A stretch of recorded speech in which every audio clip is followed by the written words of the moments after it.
So guys, এখানে গুহায় যাতে অনেকে ভয় পায়। তো আসুন একটু একটু করে গুহার ভিতরে যেয়ে দেখি।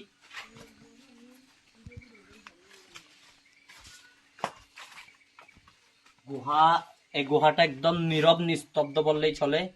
এখানে যে পানি থাকে তখন একটু হলেও আওয়াজ পাওয়া যায়, তবে এখন পুরাই নিস্তব্ধ গুহা। এখানে সাপ থাকতে পারে কিংবা অন্যান্য বিষাক্ত এবং জীব থাকতে পারে, তাই আমরা আর ভিতরে যাচ্ছি না। একটু উপরে দেখাও, গুহার উপরের অবস্থাগুলো দেখুন এবং গুহার ভিতরে একটু দেখাও, একটু জুম করে দেখাও গুহার ভিতরের অবস্থা কিরকম। এটা মানে দুই পাহাড়ের মাঝে একটা সরু জায়গা।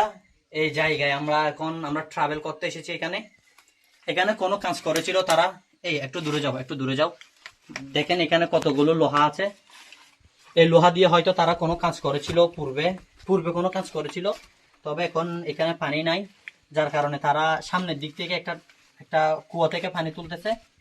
তো আমরা চলে যাই, কারণ এখানে হয়তো ভয়ঙ্কর এবং বিষাক্ত পোকামাকড় থাকতে পারে। তাই সবাই যারা রূপালী ঝর্ণায় আসবেন এবং উপরে চলে আসবেন, তারা সাবধানে থাকবেন এবং এই গুহার ভিতরে কখনোই ঢুকবেন না।